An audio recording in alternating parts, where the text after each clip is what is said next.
विनायकं गुरुं भानु ब्रह्मा विष्णुं महेश्वरा सरस्वती प्रणदादौ सर्वकार्यार्थसिद्धये मातुर्देव भव पितृदेव भव आचार्य अतिथि देवो सर्वेभ्यो देवेभ्यो ब्राह्मणेभ्यो नमो नमः।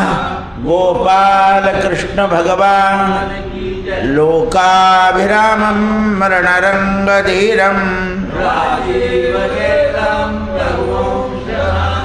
कारुण्यरूपं करुणाकरन्दं मनोजवं मारुततुल्यवेगं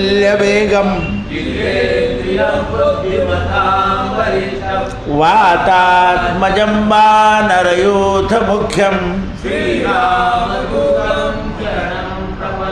कृष्णाय वासुदेवाय हरये परमात्मने प्रणतक्लेशनाशाय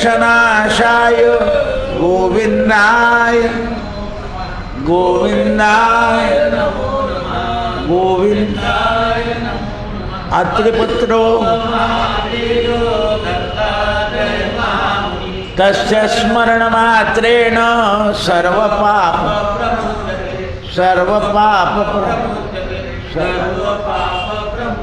वाराणस्यां भैरवदेव संसार भयनाशनम् अनेकजन्मकृतं पापं दर्शनेन विनश्यन्ति दर्शन श्रीराम जय जय राम श्रीराम जय राम श्रीराम जय राम जय राम श्रीराम जय राम श्रीराम जय राम जय राम राजाधिराज रामचंद्र भगवान की पवन सुत हनुमान की उमापति महादेव नमः पार्वती पतये हर हर महा सीताकांत स्मरण जय जय राम जय जय रघुवीर दिगंबरा दिगंबरा श्रीपाद वल्लभ दिगंबरा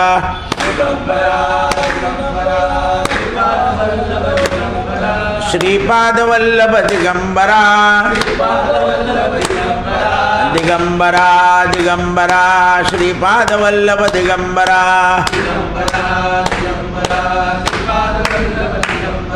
दिगंबरा दिगंबरा श्रीपाद वल्लभ दिगंबरा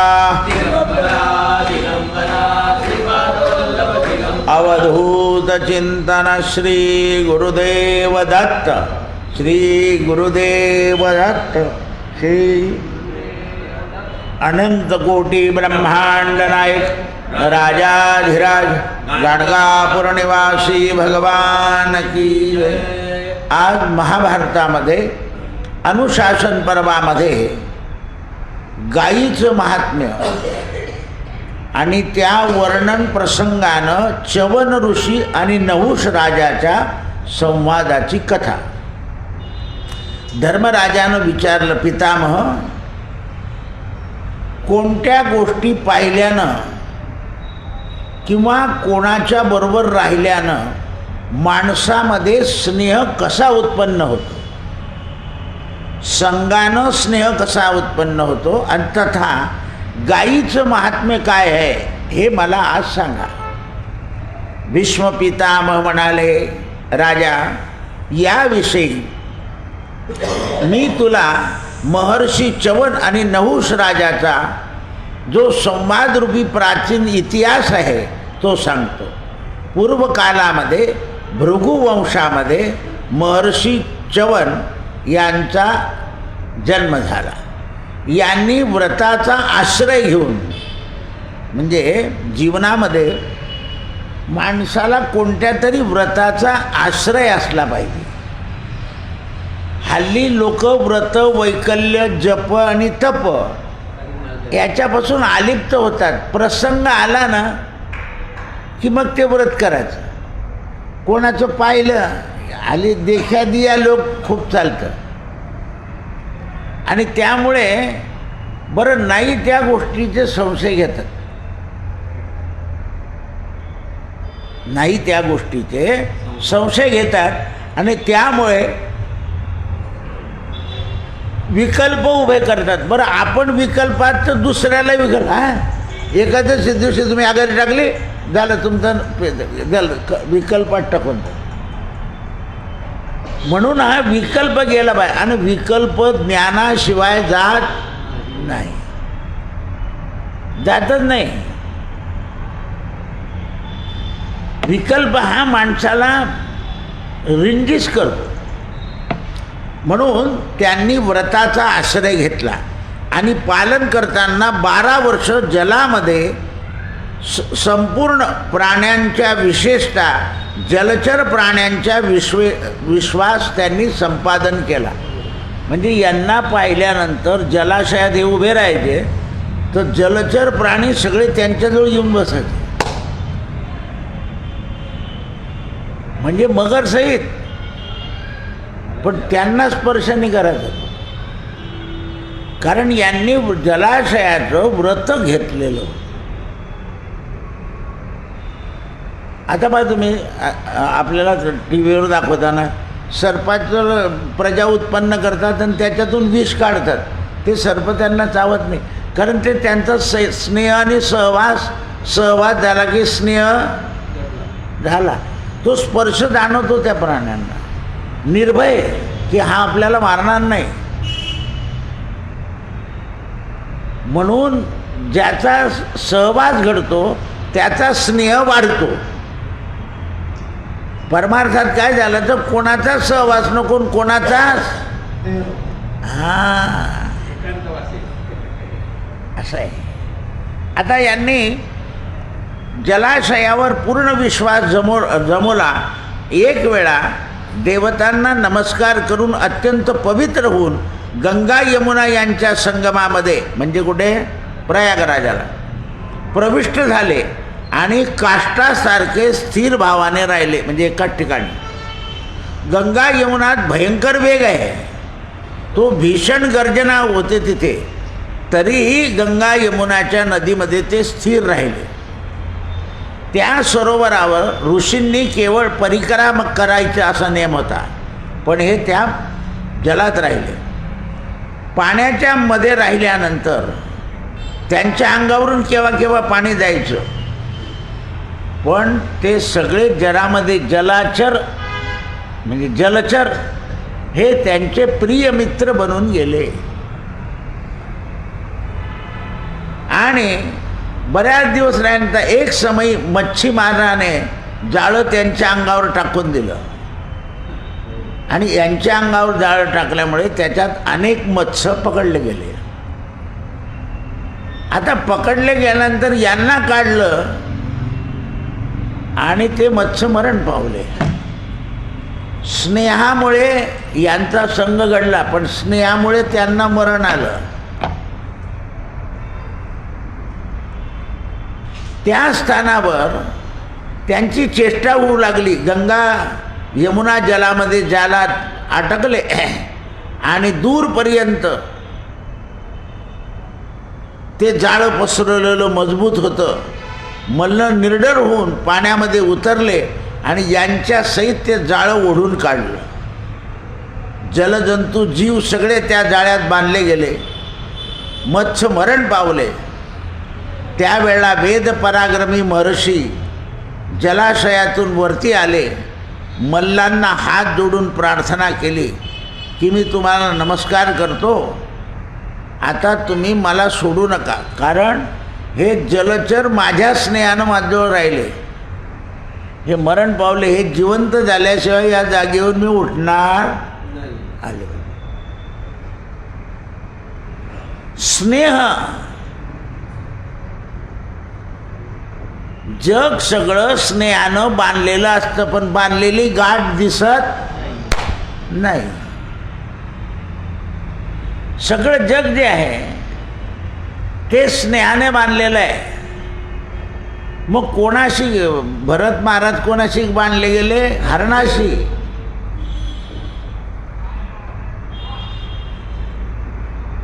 हे त्यावेळेस वेद पराक्रमी मल्लांनी पृथ्वीवर मस्तक ठेवून नमस्कार केला ऋषींना, च्यवन ऋषींना, आणि खेद करू लागले. सगळे मत्स्य मरून गेलेले होते, संहार झालेला होता. महाराज तुमच्यामुळे आमच्या पोटाचं नुकसान झालं. त्यावेळा आम्ही काय पाप केलं होतं, आमच्यावर प्रसन्न व्हा. त्यावेळेला हे म्हणाले तुम्ही पाप नाही केलं, माझ्या स्नेहामुळे ते मरण पावले आहे. ते माझ्याजवळ जर राहिले नसते तर जाळ्यात आले नसते. हा समाचार सगळा आता मी निषादा हो तुम्हाला काहीतरी याचं मोबदला देतो, म्हणजे तुमचे मासे आहे त्याचा मोबदला तुम्हाला देऊन टाकतो, आणि हे मासे जिवंत झाल्याशिवाय मी इथून उठणार नाही. माझं बरंच झालं. आता मल्लांना कसं पटेल मेलेले मासे जिवंत होतील असं, त्यांच्या बुद्धीत बसणार नाही. त्यांचा विषय नाही ना तो, त्यांचा विषय नसल्यामुळे त्यांना त्याच्यावर विश्वास बसणार नाही. हा समाचार, ही अशी अवस्था नहुष राजाला कळाली. नहुष राजाच्या मंत्र्यानं पुरोहिताला सांगितलं. पुरोहित नहुष राजा हे च्यवन ऋषीच्या जवळ येऊन हात जोडून उभे राहिले. च्यवनाने सांगितलं या मत्स्यिकांची जीविका, हे जे मच्छीमार आहे यांची जीविका याच्यावर आहे, तर यांच्या जीविकेत मी बदल करू शकत नाही किंवा त्यांना असं सांगू शकत नाही. त्यावेळा नहुष आणि नहुषाच्या पुरोहितानं सांगितलं भृगुनंदना च्यवनजी आपण आज्ञा द्या, मी या सगळ्या मच्छीमारांना 1000 सुवर्णमुद्रा देतो आणि त्यांना मुक्त करून देतो. च्यवन ऋषी म्हणाले राजा 1000 सुवर्णमुद्रा उचित मूल्य नाही आहे, आपण उचित मूल्य देण्याचे प्रयत्न करा. आता एवढ्या मच्छ्यांचं 1,00,000 सुवर्णमुद्रा उचित नाही म्हणताय. आता उचित आहे काय? नहुष म्हणाला पुरोहितजी निषादांना 1,00,000 सुवर्णमुद्रा देऊन टाका. च्यवन मुनीने लक्ष दिलं, भगवान आपण योग्य मूल्य द्या. च्यवन म्हणाले राजा माझं मूल्य 1,00,000 मुद्रा नाही आहे, मंत्र्यांना विचार करायला सांगा, योग्य किंमत द्या, मी त्याला नाही म्हणायचं. नहुष म्हणाला पुरोहिताला मल्ल लोकांना 1 करोड मुद्रा द्या, ही योग्य नाही. च्यवन महाराज म्हणाले 1 करोड मुद्रा अधिक होतात, ह्या योग्य नाही, ब्राह्मणांबरोबर उचित करून मूल्य द्या. नहुष राजानं विप्रांना बोलवलं, त्यांच्याबरोबर विचार केला की काय योग्य मूल्य होईल. तेव्हा च्यवन म्हणाले आपण अर्ध राज्य द्या तरी ते मूल्य उचित होणार. मरणाला मूल्य काय? आता ॲक्सिडेंट झाला, माणूस मला 1,00,000 रुपये दिले की आपण गुपचूप बसून जातो. पण ज्या मुलाचा बाप गेला, ज्या मुलाचा पती गेला, त्याला इथे 1,00,000 पण काय? अर्थव्यवस्था ही पर्यायी आहे.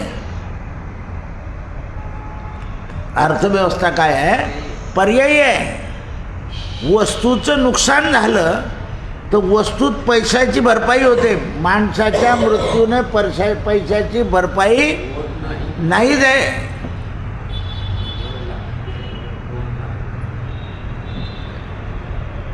श्रावण बाळांना काय सांगितलं होतं की म्हणे मी तुम्हाला माझ्या मुलाप्रमाणे, मुलगा आहे का तू आमचा, मुलाप्रमाणे वागवणार आहे, तू आता काहीच बोलू नको, आम्ही मरतो, आम्ही तिघही मरू आणि आमच्या तिघांची हत्या तुझ्या डोक्यावर टाकू.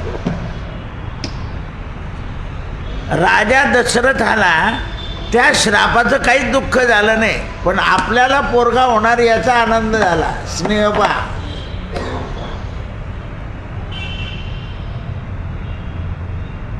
असा कसा रे तुमचा देव, घेतो दुसऱ्याचा जीव. हा, याला म्हणतात संत. असा कसा तुमचा देव दुसऱ्याचा जीव घेतो? म्हणून जीवाला भरपाई देता येत नाही. कोणताही जीव गेला की त्याला भरपाई नाही देता येत.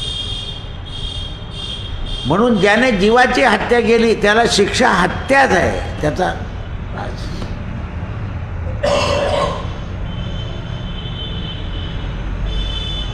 फाशी जाणारा सुटून येतो. म्हणून भीष्म पिता म्हणाले, धर्मराजा, महर्षी च्यवनाचं वचन ऐकून नहुष राजाला खेद झाला. मंत्री पुरोहितांना याच्यावर विचार करायला सांगितला. फलमूल भोजन करणारा एक वनवासी मुनी, ज्याच्या जन्मामध्ये मूल्य काय आहे, तर त्या सगळ्या ऋषींनी सांगितलं त्यांना एक गाय द्या म्हणजे ते खुश होतील.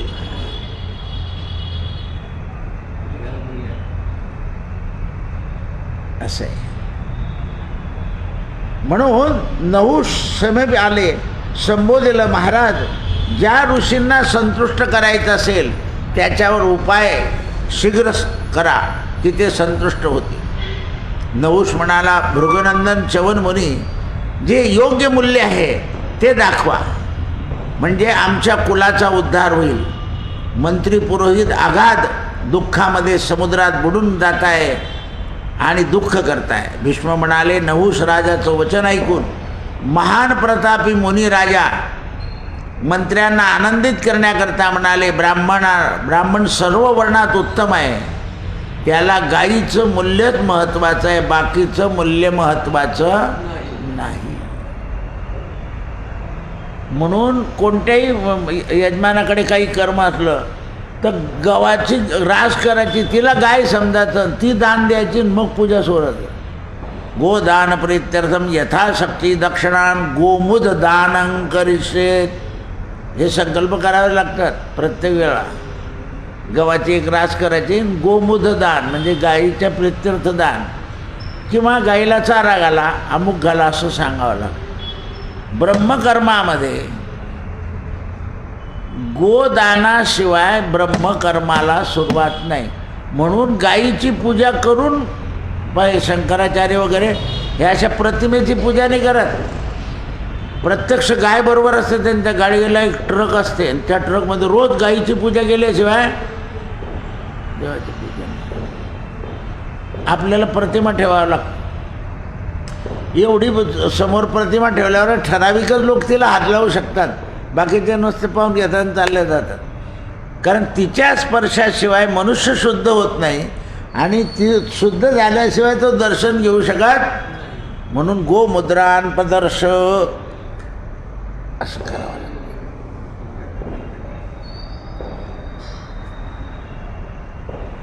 मुद्रा आहे ती गोमुद्रा. म्हणून आहुती अशा द्याव्या लागतात. हे असे टाकतात, हे असे 5 बोटांनी टाकतात. गुरुजी यजमानाला म्हणतो गोमुद्रा करून, स्वतः असे फेकतो. तर काय पाहिलं की असा राग येतो.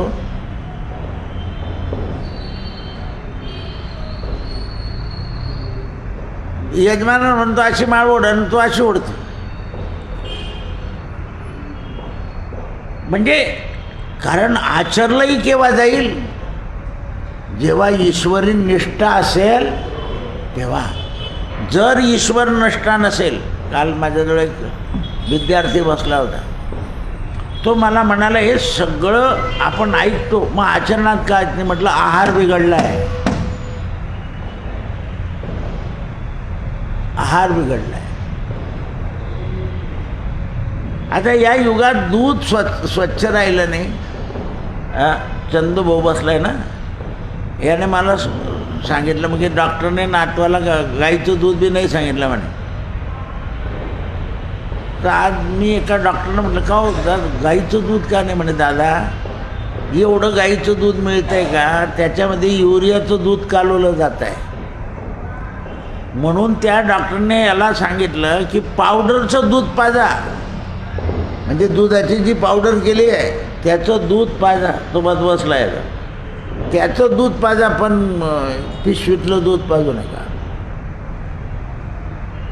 लक्षात आलं का तुमच्या? मी पूर्वी यात्रेला जायचो ना, तर पावडरचं पिशवी बरोबर न्यायचो. मी म्हटलं मला याच्या बाजूला मला कळत आलं की आपलंच बरोबर होतं.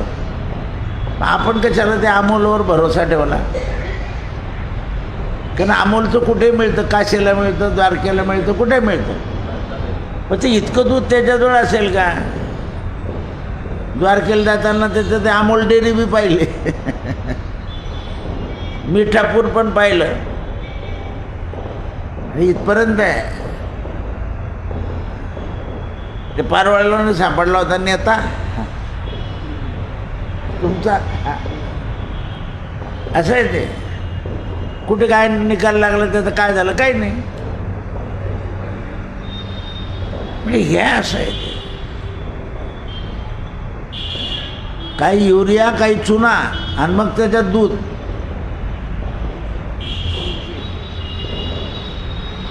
कशाला मुलं सशक्त होतील?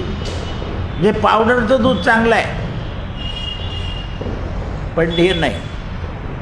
म्हणून ते म्हणतात समस्त प्राण्यांना सुख देणारी गोमातेचा समुदाय निर्भयपूर्वक वाढवा, आणि तो याचं मोक्ष आहे. प्रत्येकाला यांना पोट भरायला गाय दे. सोन्याच्या मुद्रा घेऊन तर ते दारू प्यायला लागून जातील. जंगलात गायी चारतील, दूध वाढेल, वासरं वाढतील, आणि दूध उत्पादन वाढेल. म्हणून काय दिलं पाहिजे गरिबाला? पशुधन. पशुधनानं जगामध्ये शांतता लाभेल. त्यावेळा निषाद म्हणाले, मुनी सज्जनांच्या साथ पावलावर चालल्यानंतरच मित्रता खरी सिद्ध कळते. आम्हाला इतक्या दिवस हे कळालंच नाही. त्या प्राण्यांचाही जीव वाचेल. यांना प्रत्येकाला गाय दिली की हे गायीवर उदरनिर्वाह करतील. एका गायीच्या 10 गायी होतील, 10 गायींच्या 1000 गायी होतील, वंश वाढेल. म्हणून सनातन धर्म कधीपासून गो हत्या बंदीच्या मागे लागलेला आहे. तुमच्या वाचण्यात आलं नसेल, महाराष्ट्रातली गाय अमेरिकेला मागितली जाते, कारण हिच्यापासून रोग नष्ट होतात म्हणून ते मागतात. पण महाराष्ट्र त्यांना गाय देत नाही, परदेशातल्या लोक. कारण ते काम संपलं की कुठे टाकतील ते?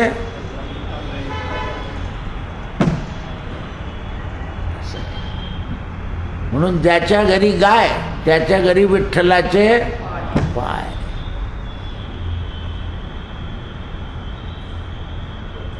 असं आहे.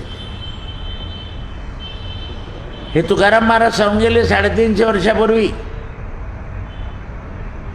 म्हणून लोक गायीची खुरं दारापुढे काढतात. आता तेही बंद करून टाकलं यांनी, एकवे वाल्यान टू BA वाल्यांनी. स्टिकर लावतात ते, स्टिकर.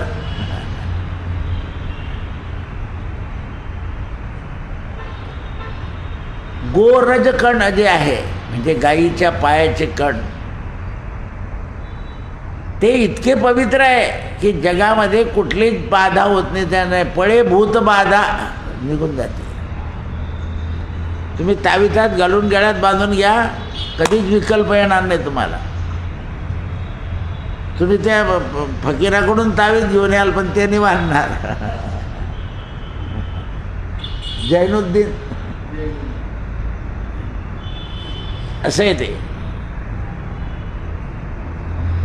साधू संत अंगाला लावतात ते वज्रलेपासारखं.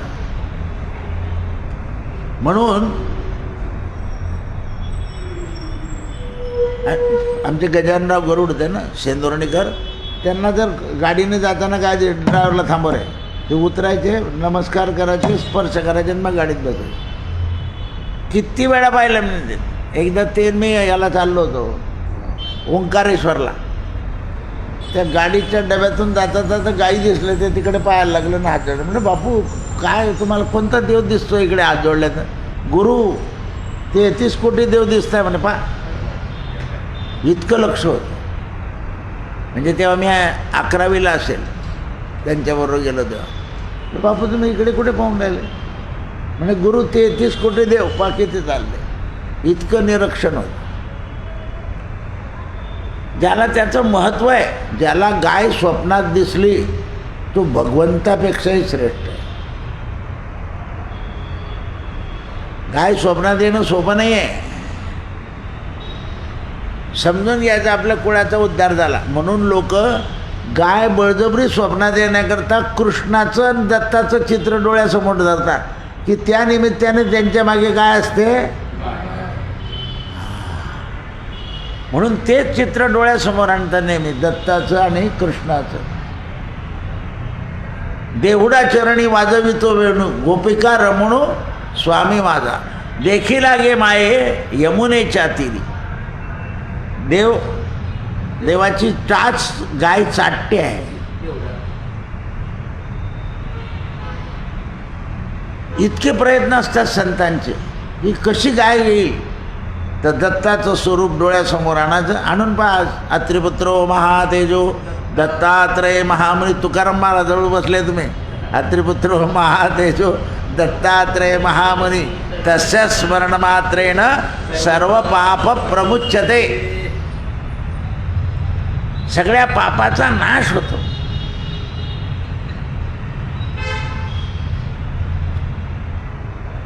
च्यवन म्हणाले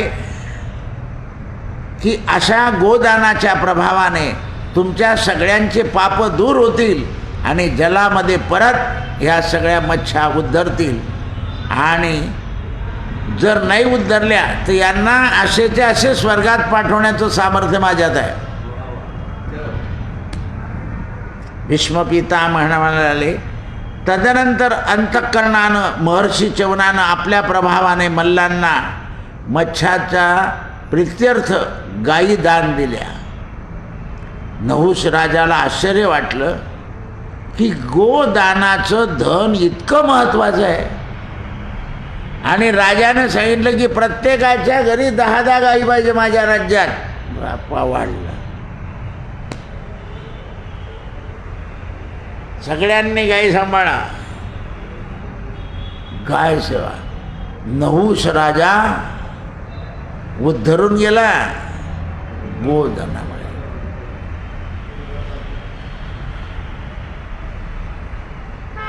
तर गोसेवा, गोदान प्रत्येक कर्मात असतं. आता कलीच्या युगात आपण काय म्हणून गोप्रतिमा, अथवा ज्याच्यात मध्यंतरी वारं निघालं होतं, कोणालाही गाय भेट द्यायची, प्रतिमा गायीची भेट द्यायची, आता ते बंद होऊन गेलं.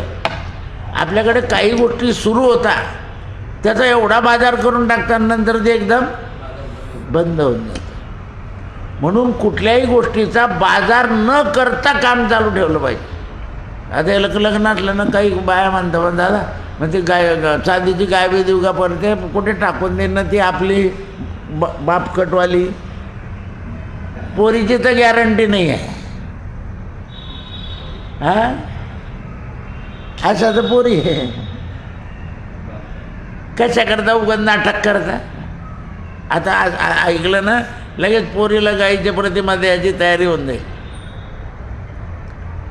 आपल्या पोरींची गॅरंटी पाहिजे. पूर्वी जावयाला गाय देतच होते, पण ते त्यावेळा ते धनिक शेतकरी होते, त्यांच्या घरी सांभाळत होते.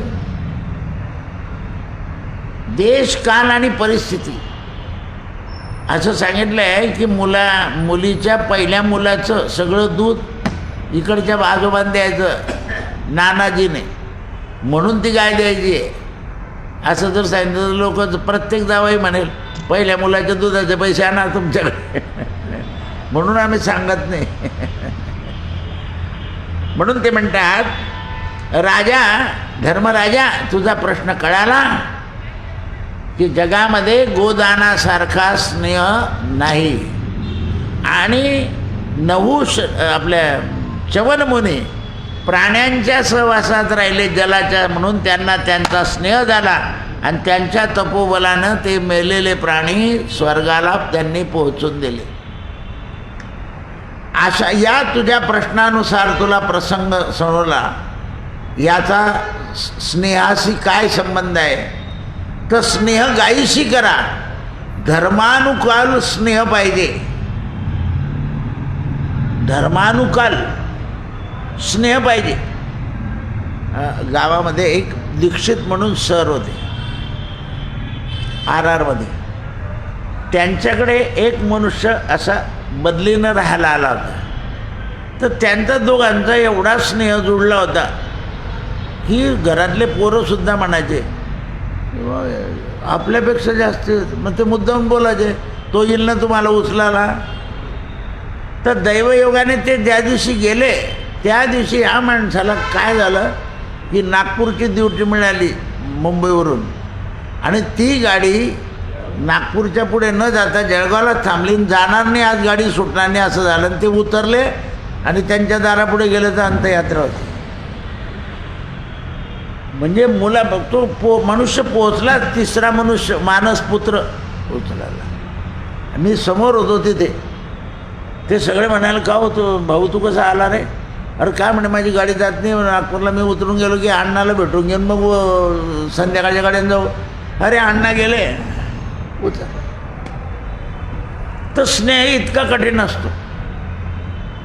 म्हणून अंतकाली जवळचा मनुष्य दूर आणि दूरचा जवळ, म्हणून स्नेह मोठा वाईट आहे.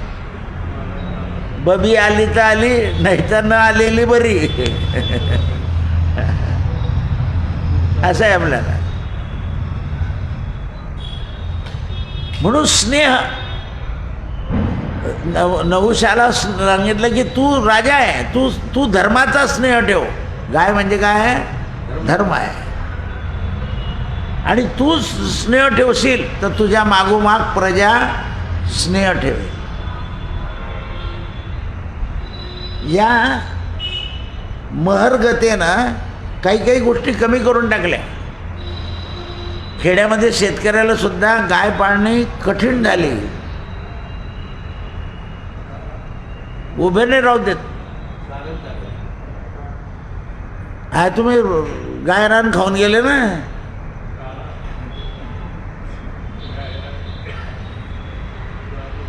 खाऊन गेले, सगळेच घरं करून टाकले.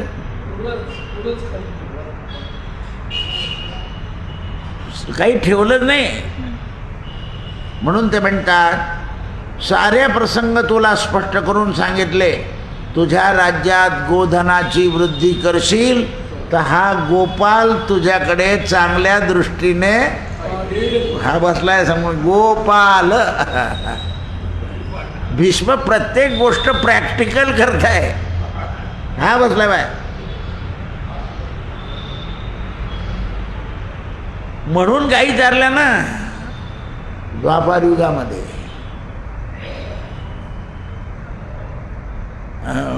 खेड्यागावामध्ये आमच्या लहानपणी जो गाई घेऊन जाणारा चारणारा होता ना, त्याच्याशी असं मैनाने ठरवायचा, त्याला देतच राहायचं.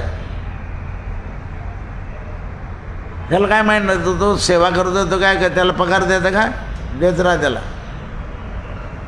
देत राहायचे त्याला सगळे लोक.